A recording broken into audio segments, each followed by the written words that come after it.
Pesan firman Tuhan malam hari ini kita akan pelajari bersama di dalam Wahyu 2 ayat 1 sampai 5. Kepada jemaat di Efesus, tuliskanlah kepada malaikat jemaat di Efesus, inilah firman dari Dia yang memegang ketujuh bintang itu di tangan kanannya dan berjalan di antara ketujuh kaki dian emas itu.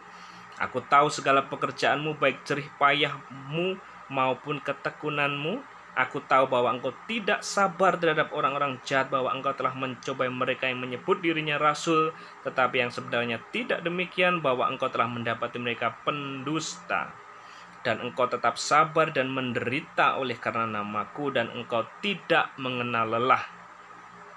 Namun demikian aku mencela engkau, karena engkau telah meninggalkan kasihmu yang semula. Sebab itu ingatlah betapa dalamnya engkau telah jatuh. Bertobatlah dan lakukanlah lagi apa yang semula engkau lakukan. Jika tidak demikian, aku akan datang kepadamu dan aku akan mengambil kaki dianmu dari tempatnya jikalau engkau tidak bertobat. Dari pembacaan firman ini, Bapak Ibu, kita akan melihat ada pesan-pesan Tuhan yang penting buat kita semua gereja di akhir zaman. Kalau kita lihat di sini, kitab Wahyu adalah kitab akhir zaman. Dan ini dituliskan kepada jemaat di Efesus. Artinya ini juga berlaku buat kita semua anak-anak Tuhan. Berlaku buat kita semua pelayan-pelayan Tuhan. Berlaku buat kita semua para pemimpin-pemimpin gereja. Buat seluruh jemaat anak-anak Tuhan di seluruh dunia. Jika kita pelajari Bapak Ibu, ada pesan-pesan Tuhan yang penting di akhir zaman ini, supaya kita tidak terjebak di dalamnya. Kalau kita melihat di situ dari ayat ke ayat Bapak Ibu, bagaimana jemaat di Efesus sangat rajin di dalam pelayanan. Mereka sangat tekun di dalam pelayanan. Mereka dikatakan mereka berjerih lelah. Bahkan di situ dikatakan mereka menderita karena Tuhan. Mereka begitu rajin, begitu tekun, berjerih lelah, tidak kenal lelah di dalam melayani. Mereka sangat antusias dalam melayani Bapak Ibu. Tetapi hal yang sangat mengejutkan yang kita akan pelajari malam hari ini, Tuhan menegur mereka. Tuhan menegur mereka karena apa? Kehilangan kasih mula-mula. Ini adalah teguran buat kita semua, jemaat Tuhan dimanapun kita berada. Jangan sampai seperti fenomena sekarang ya, banyak gereja berlomba-lomba sibuk dengan program, berlomba-lomba sibuk dengan kegiatan, berlomba-lomba sibuk dengan seminar-seminar, berlomba-lomba sibuk dengan berbagai macam pelayanan. Seperti Marta ya, bagaimana Marta sibuk mempersiapkan ini dan itu. Tetapi firman Tuhan berkata, Maria telah memilih bagian yang terbaik, duduk diam di kaki Tuhan.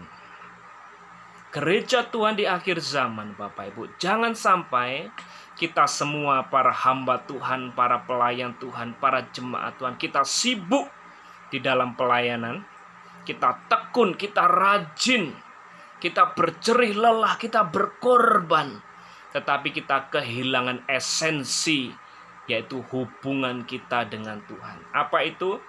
Kasih mula-mula kita dengan Tuhan. Apakah kasih mula-mula itu?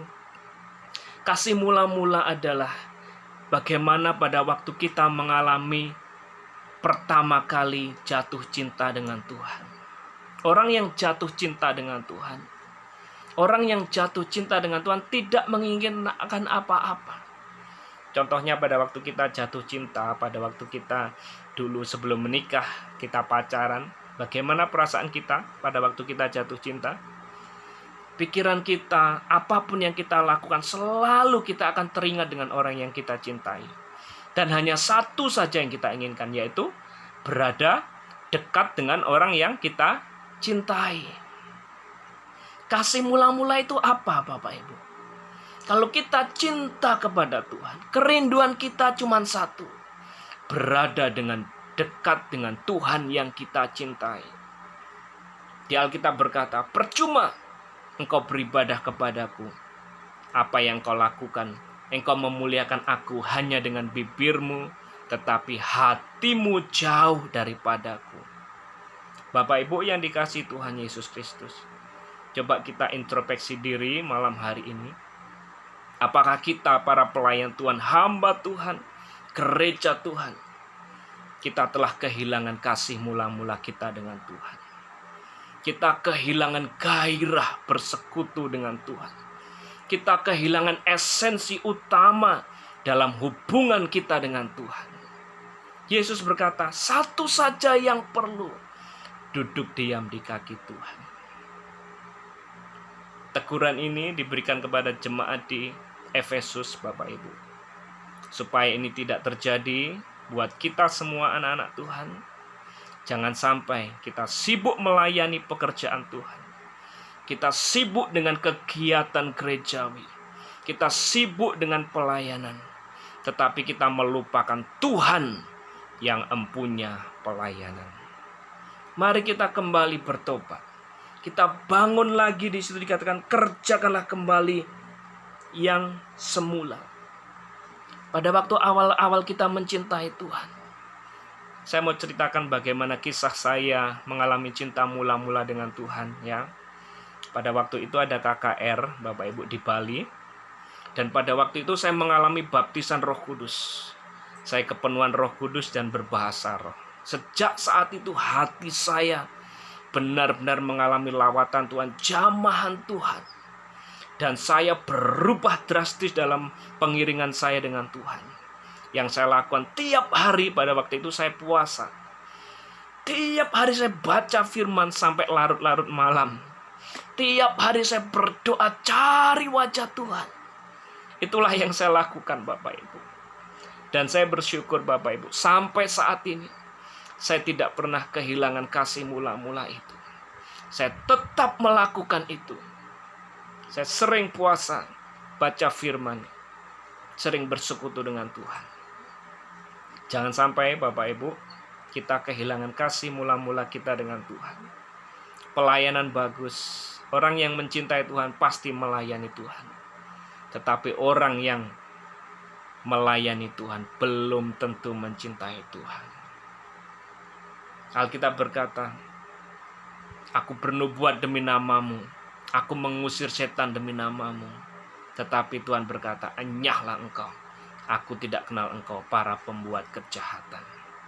Aku tidak mengenal engkau. Di situ dikatakan tidak ada keintiman antara Tuhan dengan orang tersebut. Apapun yang kita lakukan, Bapak Ibu, pelayanan apapun yang kita kerjakan, mari kerjakan atas dasar kita mencintai Tuhan. Jangan lupakan hubungan pribadimu dengan Tuhan. Bangun itu, karena itu adalah pondasi kita.